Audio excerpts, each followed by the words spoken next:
Hey, what's up, guys? LQ here with the LQ Review, and I'm going to do a ranking today. Actually, I'm going to start a series of rankings that I'm going to do. I was born in 1980, so I'm 38 years old. I'm going to do a series of rankings that's going to rank the top 10 movies every year since I was born. So I'm going to start with 1980.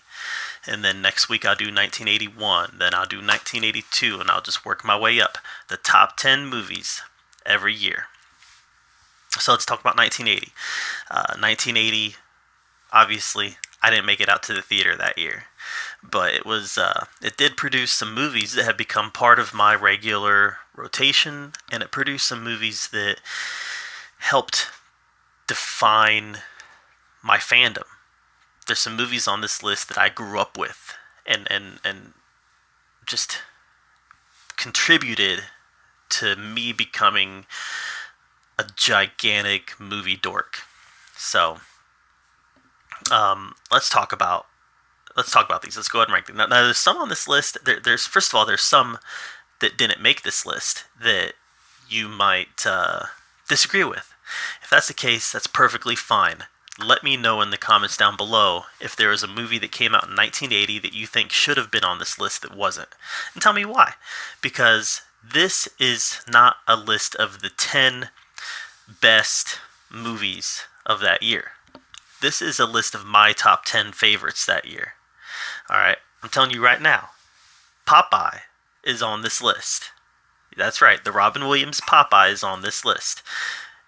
I don't think you're going to see it on any top 10 list for 1980. If there was a list put up by real critics and they rank the top 10 movies of 1980, Popeye's not going to be on any of them. But it's on this one because this is my list.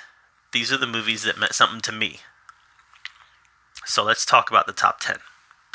Alright, at number 10 is 9 to 5. That's right, the Dolly Parton movie. 9 to 5. It's at number 10. Now, this one almost didn't make my list. There was a couple others that I almost plugged into this, but I gotta tell you guys, growing up, when I was, a kid, we watched HBO. HBO was what you watched. We had some VHS movies, but if you wanted to watch movies, chances are you were watching HBO. And 9 to 5 played a lot on HBO. So while, I don't know, it almost didn't make this list, but I ended up putting it on there because of how much I watched it when I was a kid. It was just, HBO had a regular rotation back then, and 9 to 5 was part of that regular rotation, so I ended up watching it a lot. And it's not a horrible little movie.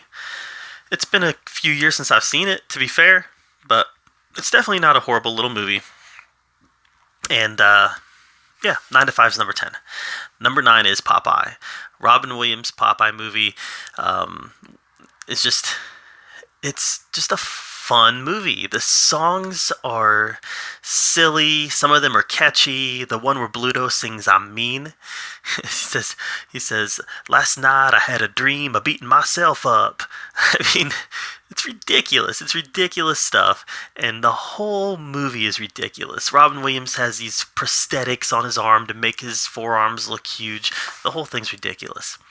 But for some reason, I have this nostalgia for Popeye. And every time it's on, I'm watching it. And sometimes I'll even go grab my Popeye DVD and plug it in. If I'm in the mood for Sweet Haven, God must love us. If I'm in the mood for just this lighthearted musical, sometimes I go grab Popeye. Just the reality of it. I know the movie's not good, but there it is, Popeye. Number 8 is the Blues Brothers. Blues Brothers probably doesn't get as much play as Popeye does. For whatever reason, I don't know why, but you can't deny how great of a movie Blues Brothers is, and how much fun it is to sit down and watch. Dan Aykroyd and Jim Belushi just have fun on screen together. So Blues Brothers is number 8, and it's a great movie, great soundtrack, and just a lot of fun. And they were on a mission from God, so it's all good. Number seven. Number seven is The Last Flight of Noah's Ark. This is one of those old Disney live action movies. This one involves a plane crash on a deserted island, and how are they going to get off of this island? They decide to turn the plane wreck into a boat, and the pilot of the plane was named Noah, so it's The Last Flight of Noah's Ark. Really well done movie. Again, most people are not going to have this on their top 10 list, but this is a movie that I've got a lot of nostalgia for. It was a movie that my mom really liked. I remember the first time I watched it, my mom kind of forced me to sit down and watch it with her, because she was like, hey, this is a good movie, you'll like it. And I said, it sounds dumb. Is that a Bible movie? So she made me sit down and watch it with her, and I was enthralled. I loved it. And I was a Jaws fan even back then, when my mom first made me watch this when I was a kid. And there's a scene in it with a shark, and at that point I was like, oh yeah, this is great. So I really like Last Flight of Noah's Ark, and just one of those old school Disney movies, and it feels like an old school Disney movie. Number 6 is The Shining. The Shining. I think a lot of people might have this actually higher on their list. I might actually get some hate on this one. But The Shining is number 6 for me. Stephen King, classic story. Great performance by Jack Nicholson. And just, what else hasn't been said about this movie? This movie is a movie that has just gained such a massive following over the years that it's a classic. It's not even a cult classic. It's just a classic. It's a classic piece of horror that that it rightfully has its spot because it's that good of a movie. But for me, it's number 6 because the top 5 I just liked a little more, and that's okay. So number 5 is Mad Max. I love the Mad Max movies, all of them. Even Fury Road. I love them all. I say even Fury Road like nobody liked it. Everybody liked Fury Road, but I liked them all. And Mad Max, I didn't get introduced to Mad Max until I was probably at least in middle school. So we're talking like 92, 93. I finally got introduced to Mad Max. My brother, who's significantly older than I am, he's 13 years older than I am, he kind of shamed me into watching Mad Max. Like, how can you call yourself a movie fan and never seen Mad Max? So I finally watched it, and at that point I was like, this is awesome. And it was actually my introduction to a genre, post-apocalyptic movies. And I was just, yes! So I love Mad Max. Mad Max is a great movie. The entire series is great. They haven't made a bad one yet. And I hope that they keep making Mad Max movies. I'm a little doubtful, because as good as Fury Road was, it didn't make any money. But I'm hopeful they do, because they've all been great, and it all started with Mad Max. Number 4 is the original Friday the 13th. This movie is just special to me, right? The very first... I got the Cubs game on. Javier Baez just hit a home run. Sorry. One of the founding movies for me in horror, the very first horror movie that I ever really sat down and watched was Nightmare on Elm Street 3, The Dream Warriors. And after that, I went out and I sought out all the horror movies I could find. I went to garage sales looking for VHS tapes. Every time I went to the video store, I begged my mom for a movie. It was all about horror when I was little. And after Freddy Krueger, it was all about Jason. So after I watched those Freddy movies, I found Jason. And Jason is just as special to me as Freddy is. Now, I know Friday the 13th isn't a Jason movie. It's his mom. But it's the beginning of that mythology. And the screenwriters will even tell you that Friday the 13th is a Halloween ripoff. They come out and admit it. I like it better than Halloween. I like Friday the 13th better than the original Halloween. I know that's blasphemy to say, but I do. It's a tight movie. It's got a great pacing to it where Halloween kind of drug in a few spots. This movie never drug. This movie just boom, boom, boom, move. And the kills just came at a very quick pace. And Friday the 13th is just one of those foundational movies for me.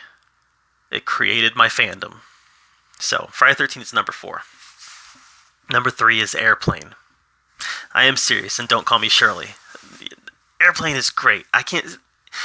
There are so many people today who don't even know Airplane is a thing. They have never even discovered Airplane. And I'm telling you, get out there, rent Airplane, get it on streaming. Heck, buy it. Go on Google Play, go on Vudu, go on Amazon Prime, buy Airplane, because you won't regret it. You will watch this thing over and over again. It's hilarious. It's like the father of spoof movies.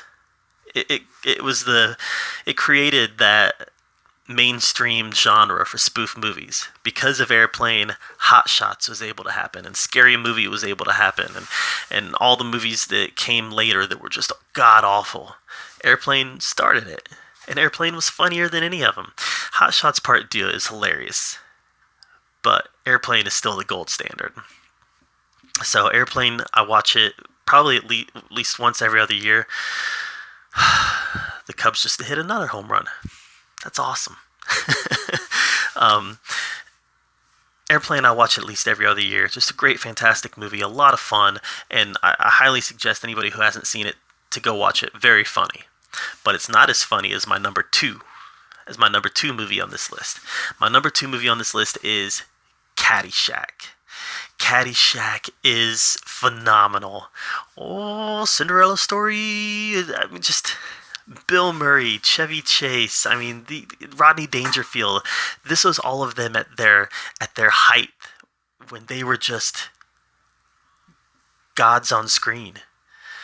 And Caddyshack, to this day, I can't watch Caddyshack without laughing. Caddyshack is a movie that I still watch at least once or twice a year.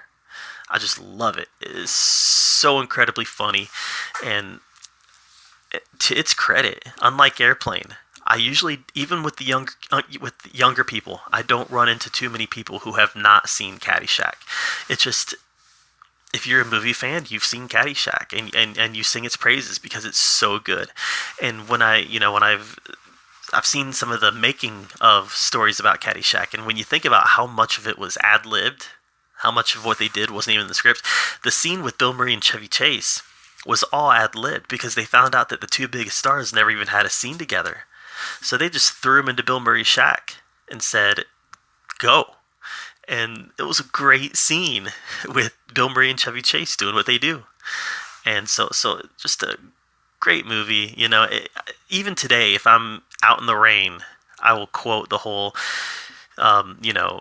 I'm having the best round of my life. God would never interrupt the best round of my life. Caddyshack is woven into our culture, and it's just great. Caddyshack 2, not so much, but Caddyshack is great.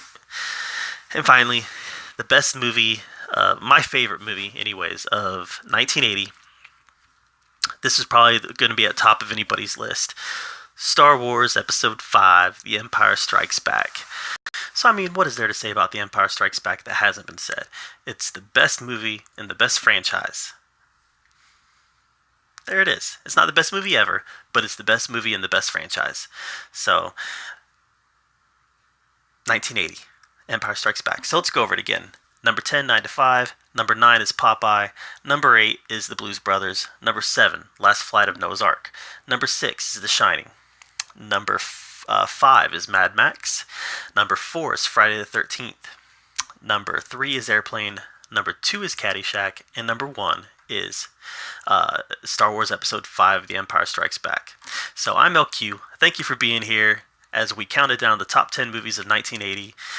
Make sure you subscribe to my channel. And as always, I appreciate you being here where we get to talk about all the geeky, nerdy stuff that we love to talk about. And until next time, have a nice day.